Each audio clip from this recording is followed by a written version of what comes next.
Hey solos, so I'm going to Disney World all by myself. What should I do? Solo spoiler, you are going to help me decide, and that is what this episode is about. Hi everyone, it's Samantha. Olaf may not know who Samantha is, but now you do. And welcome to Disney Solo Magic, the #1 podcast for solo travel to Disney World. In this episode, I'm going to talk about my upcoming trip to Disney World and talk about what I have planned, but also identify some options and things I'm thinking about and really invite you to help me plan that trip. And in helping me make those decisions, you're also going to be helping me make decisions about the podcast. And so don't worry about that now, but it's kind of like a double help, which I'm super looking forward to. As always, you can find all the social media links down in the description, as well as a survey that I have put there because of this episode. Because again, I really want you to weigh in on the this and that of the different options I'm going to be providing you. And so not only can you see my links to Instagram and Threads and Facebook, you can also see a link to the Google Forms where just fill out the survey. It's super quick. It's super easy, no purchase necessary. So that'd be really awesome. And it's also awesome if you follow me on all those social media, and you can also listen to this on Apple, on Spotify, and on YouTube. And it would be great if you subscribed and rated and reviewed on those platforms as well. In fact, solos, can you do me a favor? There's less than 30 subscribers on the YouTube channel, and that's fine. I know that most of you listen on Apple. I know a lot of you listen on Spotify. That's all awesome, but it makes me look so sad every time I go on YouTube. I was like, oh, so could we just hit 30? I mean, I don't even want to chase 35. Can we just hit 30? Could you just go on? You don't even need to put the notifications on. Just make me feel better about those numbers. If you also want to support the podcast monetarily, you can also buy me a coffee. Now, that is a metaphoric buy me a coffee. It's really just sending me $3 American, which is about $5 Canadian, and it really helps offset some of the costs for doing the podcast. It is a really great way to show your support, and again, I'd love to keep this podcast ad-free, and so it would really help set up a situation in which that can take place. All right, enough preamble. Let's plan my vacation. Okay, so before we get into it, solos, I've been really, really looking forward to this episode. I've been thinking about it for a month. I've been planning it and putting notes and really kind of thinking about what I want to talk about in this episode. I kind of knew what I wanted to do and my own trip and all this stuff. But today I was sitting in the dentist chair where they were putting a wire on the back of my teeth because I just finished my second round of Invisalign. And as they were putting the wire in, and then they were showing me what it looked like, and I said, thank you, I realized, oh no, I'm supposed to record a podcast episode tonight, and I am lisping. So even in the first introduction, I could hear myself lisping, so you can probably hear it too. So please just ignore it, and hopefully by next week, it'll be lisp free. Okay, so I am going to Disney at the end of March, and look, I have really regretted not going in January or February for the Festival of the Arts. I love that festival. The only consolation and complete apologies is that the weather looked pretty not great for a lot of it.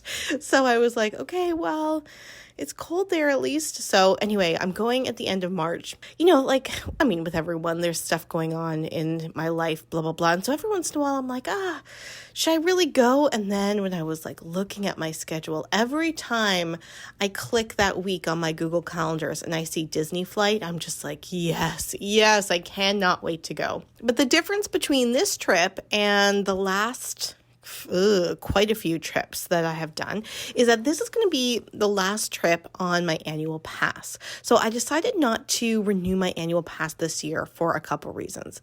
Number one, I just knew I wasn't going to be traveling to Disney World as much this year. The exchange rate, the political situation, but also I'm doing a lot more freelance work that needs a kind of flexibility where I can't book a trip far out. But the other reason is that the annual pass has a lot of pros, a lot of good things to it, But if you want to do any of the special events, then you get a really low discount. And so I was kind of imagining going later in the year and just going for like special events, like the after hours events or things like that, where I can really experience different things that really just isn't financially smart if you have an annual pass, especially an out-of-state annual pass, because you pay a lot for that pass.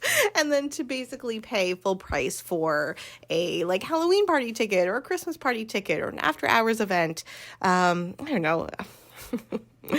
I'm a little grumpy about that. Just kind of seems not smart. So that's one of the reasons why I didn't want to renew my annual pass.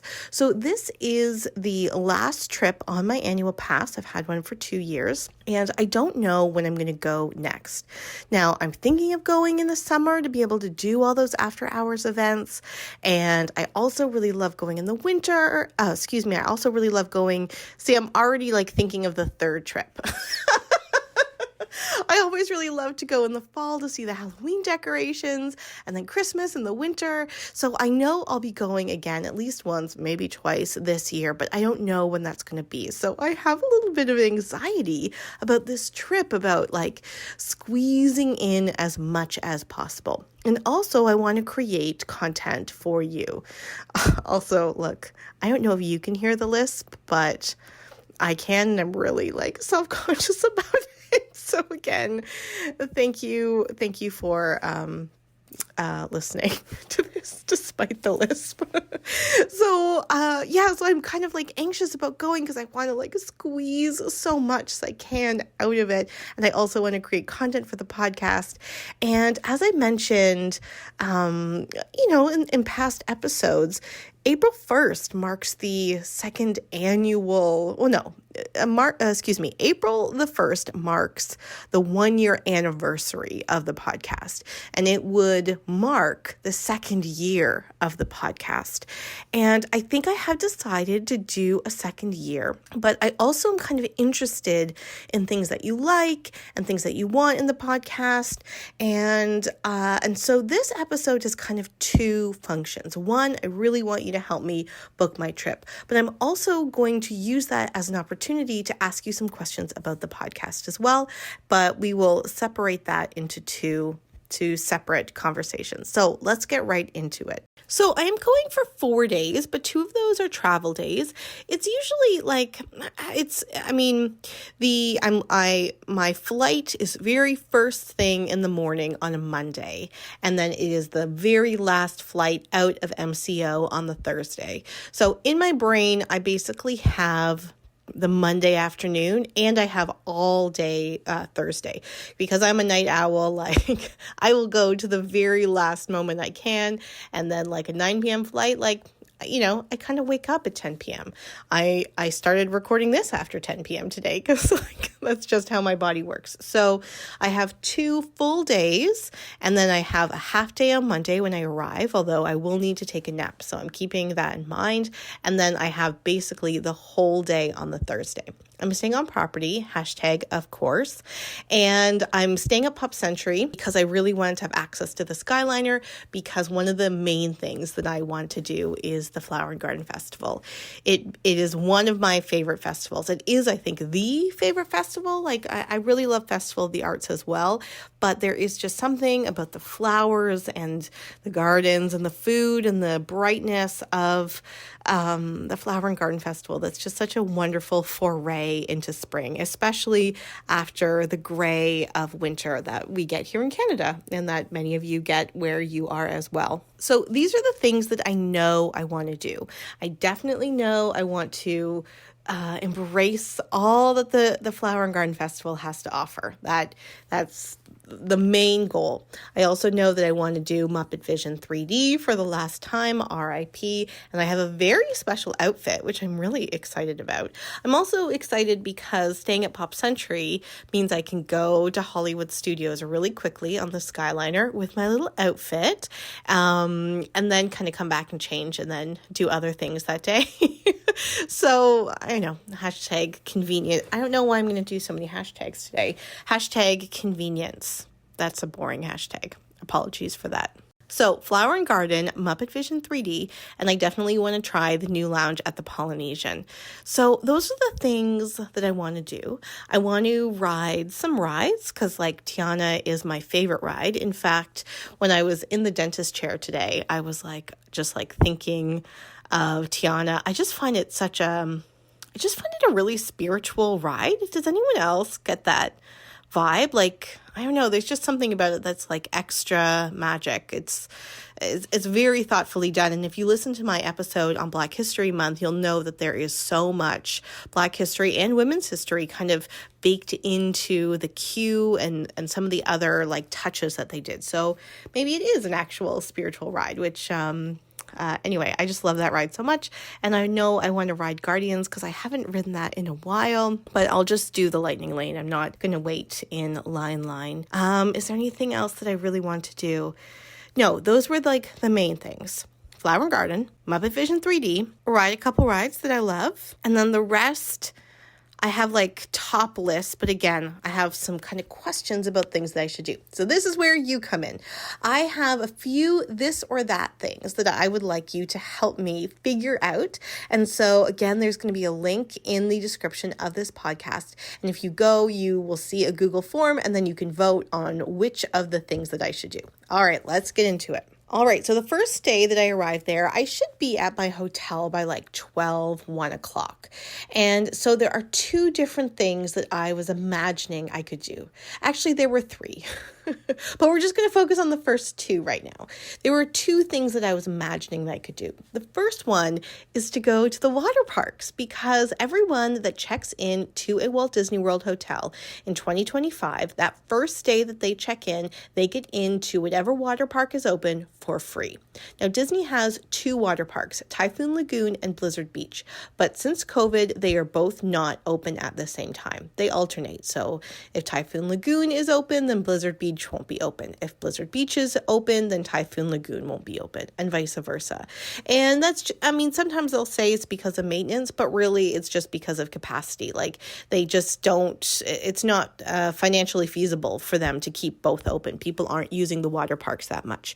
So in 2025, it is free on the very first day. But, and this is something that I learned from DFB Guide's video, because it closes at 5 or 6 p.m., it's not like you get a full day anyway. And so AJ Wolf, who is the host of DFB Guide, she was like, make sure if you are traveling, like go as early as you can. So I'm, thinking about the smaller time period that I have for going to the water park. So my first option is to go to the water park. And the second option is to go to the outlet mall, the character outlet mall that is in, oh my gosh, what is it called? I want to say Cloverville. That's completely wrong. Springdale, also wrong. Let me look that up quickly. Vineland. That's it. Vineland. And go to the character shopping at the Vineland Outlet Mall and get my shopping in and then go back to the hotel. Because if you listen to my episode from Christmas, I went to the outlet mall the first day that I arrived, like within the first hour, and I found amazing deals. It was just amazing. And in fact, every time I step on the Haunted Mansion bath mat that I got, although I have it in my office, or look at the Alice in Wonderland pin that I got, that again is in my office, and I got these things less than 50% off, I am just like, oh my God, look how cool I am. Or when I wear my Spirit jersey that I got 2 Spirit jerseys when I've been twice now, and I got a Spirit jersey both times. And I don't even like Spirit jerseys that much. I know there's one listener who is a giant Spirit jersey fanatic and has a huge collection of them. Shout out to him. Holla. I don't necessarily like them, but I don't not like them. One of the reasons why I don't like them is because of the price. But at the outlet mall, the regularly $69.99 Spirit jersey was $25. So sure. Yeah, no problem. So what I found was when I did the shopping at the outlet mall on the first day, it got my shopping out, and then I wasn't as motivated by shopping when I was like in the parks. So that's my question for you. Like, should I do the water park first? Because I haven't been to the water park. If ever, it would have been when I was like 10. Or should I do shopping first and like get out of my system? Like, both of them are both like values for money. Which value should I prioritize first? Now, I was also thinking of going to the Polynesian Lounge that evening. And so maybe that will help your, help your decision making. Okay, so that's the first question. Water park or shopping? Water park or shopping? Which one should I do? And it would be great to do both. But again, I know I'm going to need a nap because I'm going to be up at like 3 a.m. to catch the flight. So let me know. Okay, so the second question that I have for you is of course, I have to go to Magic Kingdom because Magic Kingdom is magic and it is the OG and it is everything. So when I go to Magic Kingdom, I have a couple ideas for dining. And one is to go to the Crystal Palace because I've never been there. I know a lot of people really love Winnie the Pooh that listen to this podcast.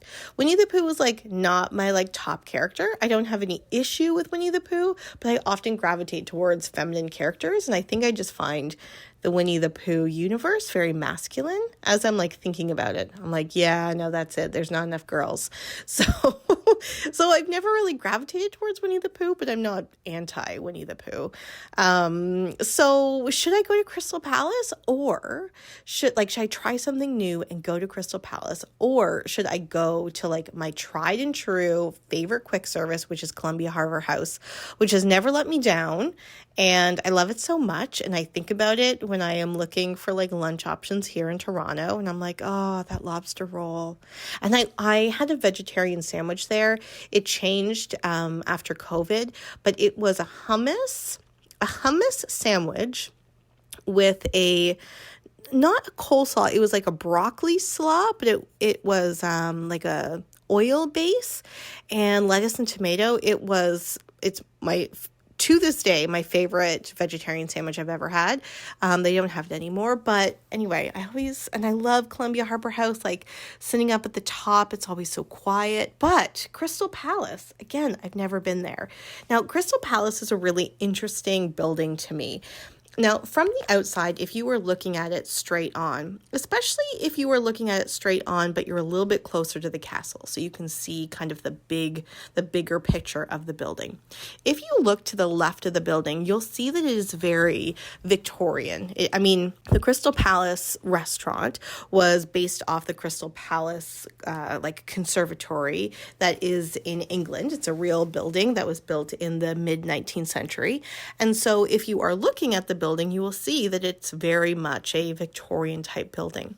But if you look at the right of the building, you'll notice that there are some architectural touches on the building that look a little different than the architectural touches on the left side of the building.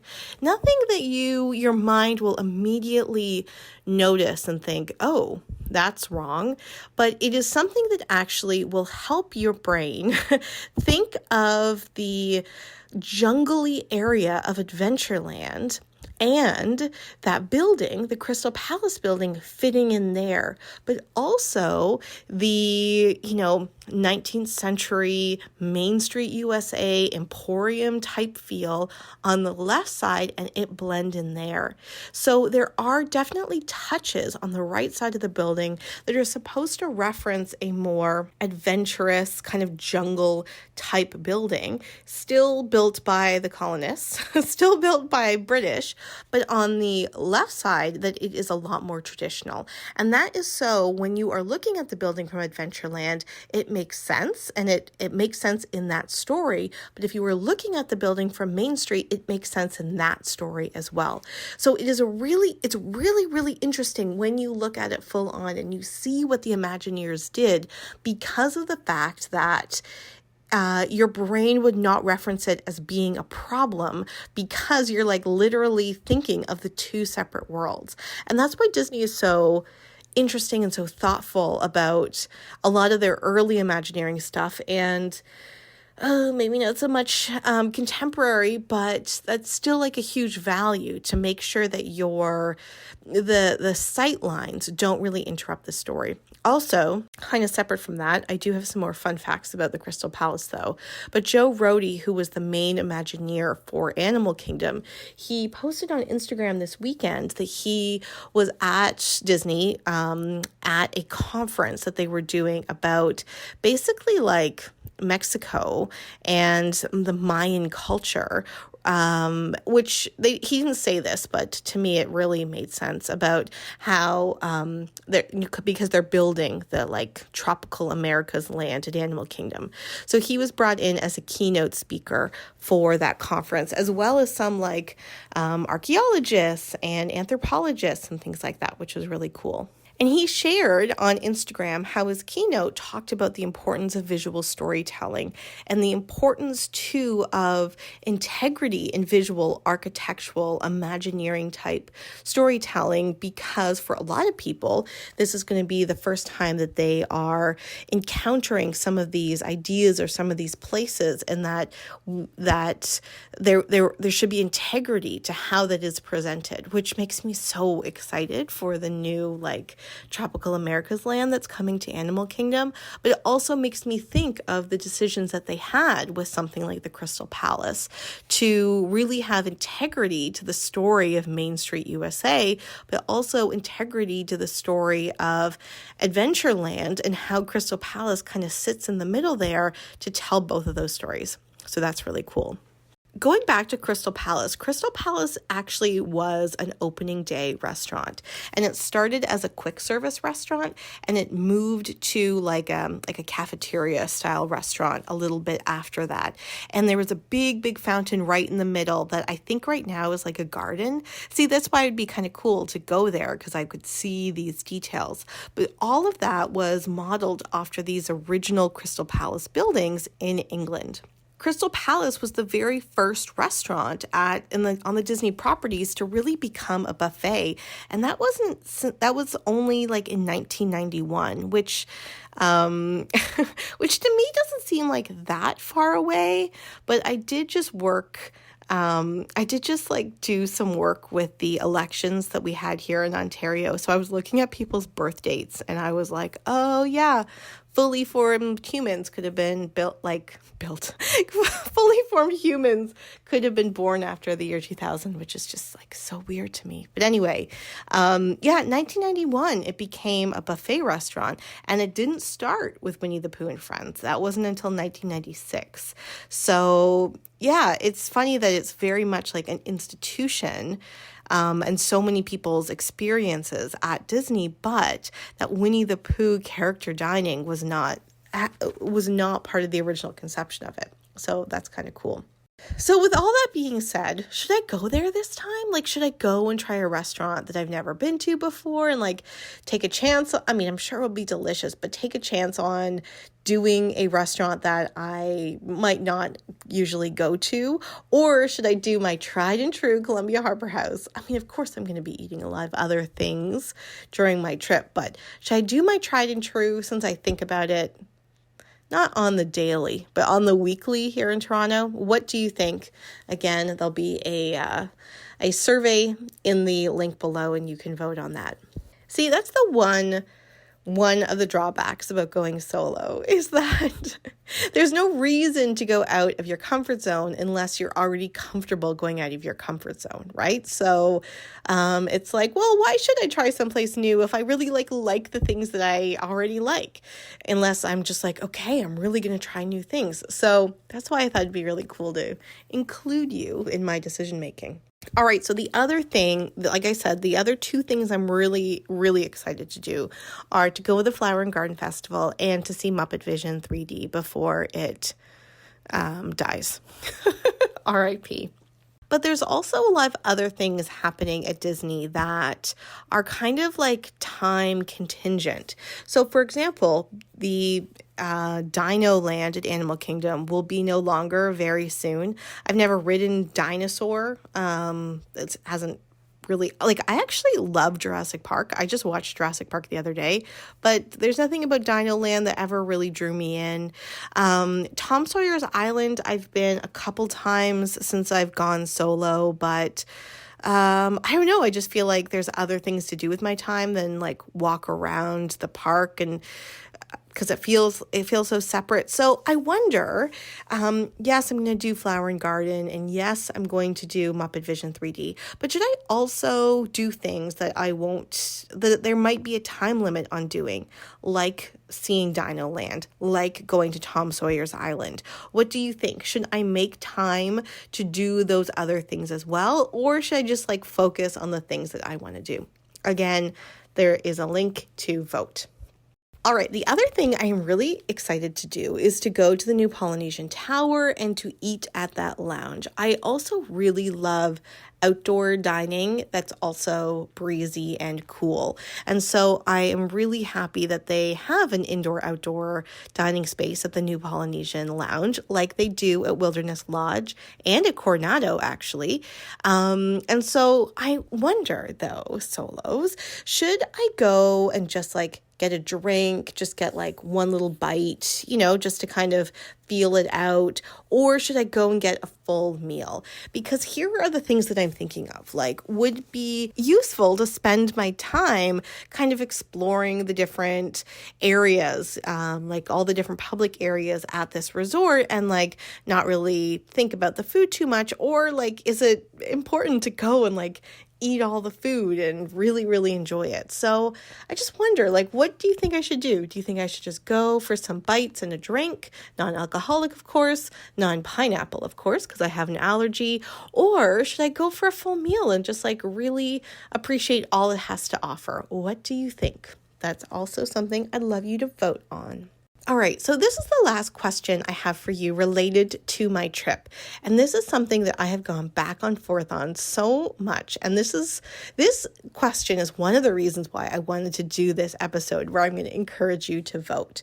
So I'm definitely going to get lightning lanes for the rides that I want to ride, because again, I don't really like waiting in lines. Rides aren't like the main reason that I go. So it's not something that I want to like create my whole strategy for. So I'm going to get the lightning lane. That's fine. But the other thing, solos, is that for so many of us, Walt Disney World is a place, especially when we go solo or imagine going solo or make these like plans in our head about what a solo vacation would be like.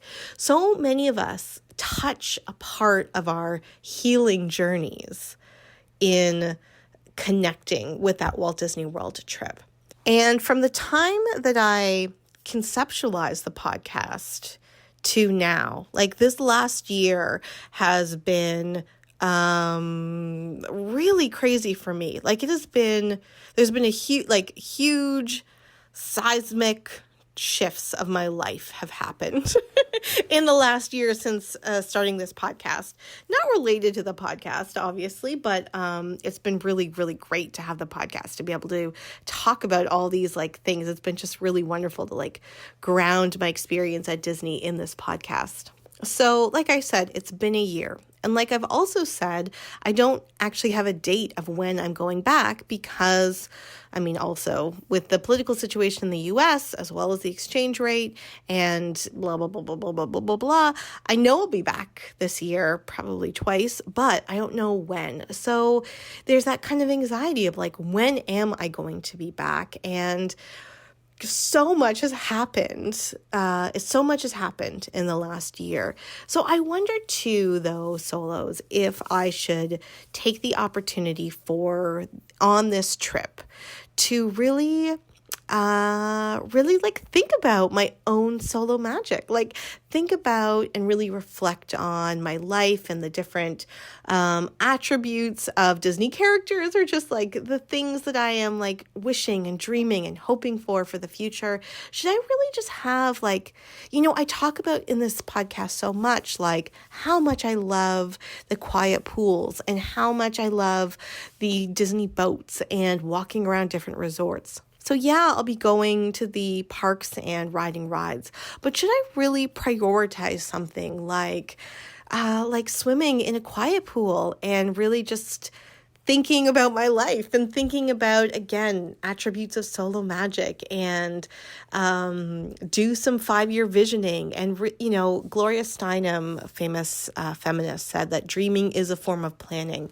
Should I also take this opportunity to be in this healing place, to do some healing and to really spend some time prioritizing that quiet, thoughtful, healing, reflective thinking that I've talked about a little bit on the podcast, but that I know a lot of people do at Disney World. Whether it's implicit or explicit, again, a lot of people will go for healing, but should I go and take the opportunity to just really prioritize that? Or should I go and prioritize riding all the rides that I can with the lightning lanes, trying to hit all of my favorites at the parks when I am there? Should I go, I don't want to say balls to the wall because that's a disgusting example, or that's a disgusting expression, but should I go full out? Or should I go full out in kind of thoughtful, reflective moments? So vote on that too. What do you think? What do you think for me based on everything that you've listened to on the podcast? But what do you think for yourself too? If you were going to have this solo trip, what would you be gravitating towards?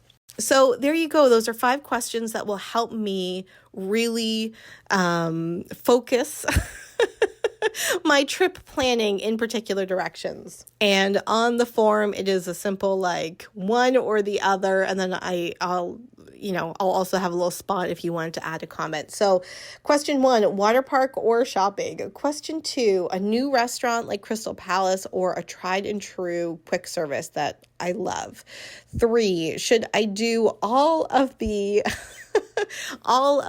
time sensitive things like Tom Sawyer's Island and Dino Land, even though that's not my top choice, but because they'll be closing soon? 4, should I go for a drink at the new Polynesian restaurant, or should I do a full meal? Should I just go for ambiance, or should I go for food? And 5, should I just have the most fun, do all the rides and do all the stuff and go from rope drop, although I don't really rope drop to evening end? Should I do it all, or should I schedule in a lot more kind of reflective moments, pools, walking, boats, to just really do some healing, active healing, reflective healing when I'm there? So those are your 5 questions. Vote on them. However, ... I have some other questions on that survey as well that I would be really great for you to answer.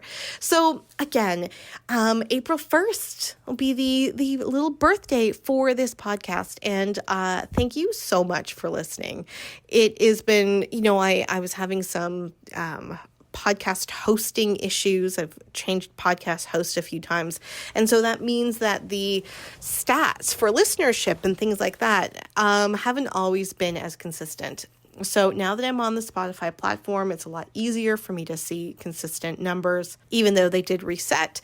And I just really want to thank you for listening. It's really cool to know that people are out there planning their own solo vacations, and that I can be a little part of that in helping you think about what that is. So again, thank you so much for listening. And generally, I'm pretty happy with the type of podcast that has been kind of evolving and developing. When I listen to those early episodes, I, sound a lot more serious, definitely a lot slower. And, kind of getting my feet about what this podcast might sound like and what the balance is between tips and tricks and stories and all of that stuff. And I'm really kind of happy with the direction of the podcast. But especially over the last couple months, I've been thinking about other things for the podcast because, and I've said this a few times, it's hard with a Disney podcast because there are some things like the Crystal Palace 2 halves thing that I talked about early on. There are some of you that have listened to that I said today and thought to yourself, of course, everybody knows that. Everybody knows that. Then there are others of you who maybe have never been to Disney and thought to yourself, oh my gosh, that's so interesting. I'll have to look for that when I'm there. And then there are others of you who go to Disney all the time. And when I said that, we're like, oh my God, I've never even thought that ever. So it's so difficult with a Disney podcast because there are people that know a ton of stuff.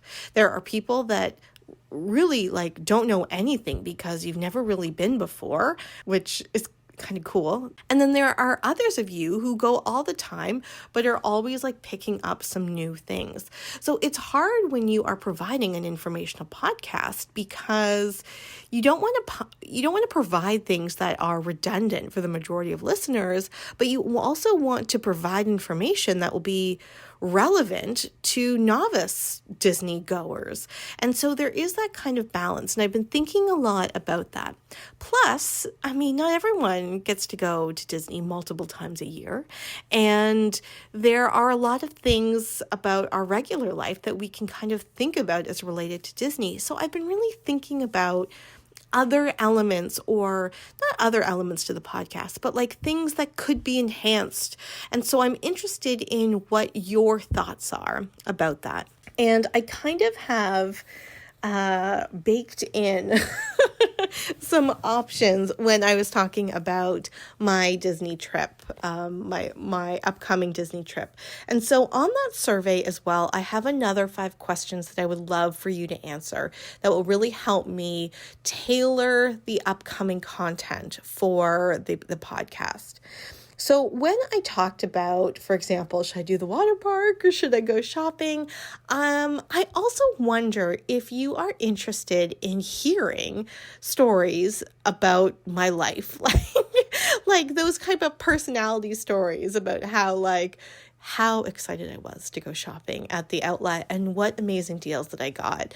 Or do you really just want to hear Disney stuff? Like, okay, fine, you can put in your little stories every once in a while, but I'd really love to know how the water park works. That would be the most useful part of this podcast. So it'd be really great if you could weigh in on what the kind of balance is between, personality and stories that are really related to me and my personality versus just kind of straight Disney tips and tricks. So that'd be a really great, it would be really great for you to weigh in on that. So I can, create content accordingly. The other question that I have for you, so when I talked about the Crystal Palace, or when I talked about the Canada Pavilion last week on one of the solo stories, I have a lot of fun facts and history, or the Black History Month episode that I did last month, or the Women's History Month episode that I have coming up. Are you interested in hearing that type of history and fun facts? Is that quality content that you're interested in? Whenever I say that, are you like, ooh, yay, some more fun facts? Or are you like, okay, we can just fast forward through this. I don't need to know I don't need to know that Crystal Palace started as a quick service restaurant. That really is neither here nor there for me. So what type of are you interested in that history? What is that balance you're looking for? Okay, the third question I have for you, and this is something I've struggled with a lot because a lot of podcasters and vloggers and creators and influencers do this a lot. But do you want this podcast to talk about the current events, things happening at Disney? Do you want there to be a lot more things about the dates of the closures of a particular ride or the actual dates of certain special events? Or are you okay with it being just kind of general, in the spring, things like that? Because there's so much news happening at Disney all the time. And again, I get a lot of my news from DFB Guide and All Ears and things like that. Do you want me to also be a source of this news? Now, again, there's stuff happening all the time. So it would be kind of a roundup of things rather than every week, I think, because sometimes I record episodes in advance. So is that something you're looking for? Again, do you want me to talk about dinosaur for the sake of talking about dinosaur because it's going to close soon? Or are you happy with just kind of content that is like more season specific or kind of, evergreen? So of course, I'm always going to talk about the different festivals, all the Epcot festivals, because I think they are a great thing to do solos. But are you looking for more current events, topical stuff from this podcast? What do you think? Or can you get that from other places? All right, question 4. I kind of suggested this with the Polynesian. Now, I feel, maybe you disagree, but I feel that I have not provided reviews for any restaurants or hotels in this podcast. Instead, I have provided information about restaurants and restaurants and hotels in this podcast. And I have provided my opinion on them, but I wouldn't call them reviews. And I've been really specific about that because, again, you do you, bibbity bobbity boo. I don't want to be like, yeah, I had a great restaurant, I had a great meal here, and therefore you should go there as well.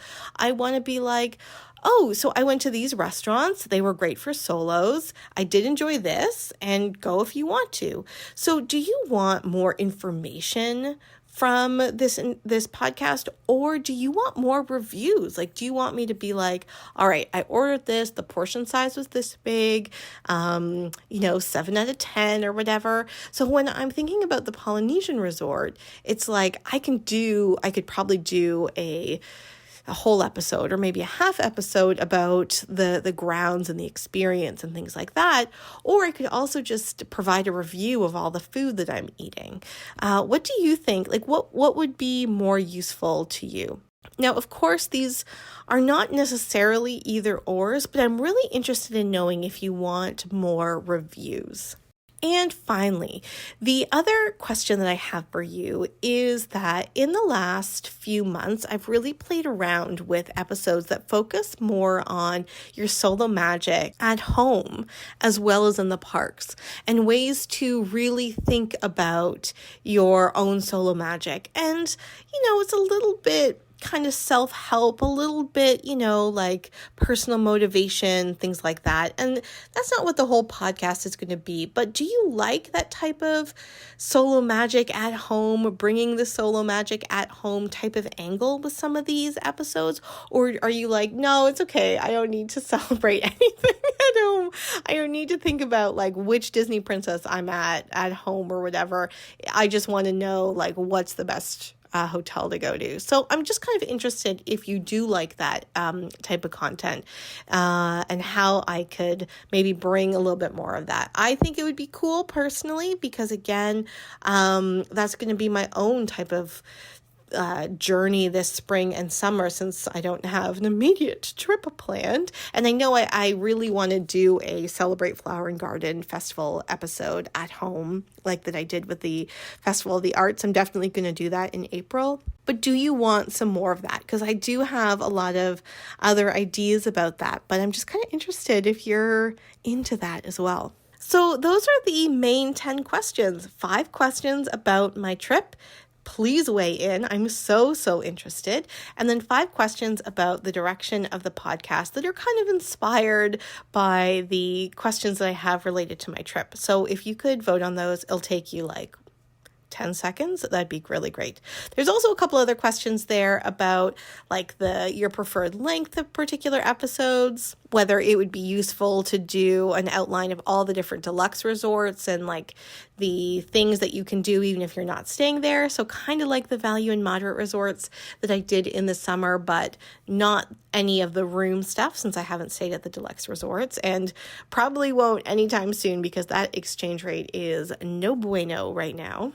There's also a question there asking if you want to come on and do your solo story and how much you like hearing other people's solo stories. And there's also a question there about some future topics. So again, it's 10 seconds. I was going to say do it on the bus, but I know I know not a lot of Americans have a really extensive public transportation system where they're listening to podcasts on the bus on the way. That's probably a horrible thought for you. Okay, I'm sorry. Anyway, just it's really quick. I'm going to have it up for the next couple weeks, so I will definitely be mentioning it in other episodes. But it'd be really, really great if you could weigh in on that and help me think about the direction of the second year of this podcast. And yeah, thank you so much for listening. I got through with very few lisps when all was said and done. I definitely have now practiced talking with these wire in my mouth a little bit more, so that's cool. Next episode is going to be about Women's History Month. I'm really excited about that. Then the episode about that is going to be about well, it was going to be about budgeting, and in some ways it still is. But really what I realized when I got to the end of the episode, that it's really about getting the most value for the money that you're paying. So rather than like, how do I not spend a lot of money at Disney?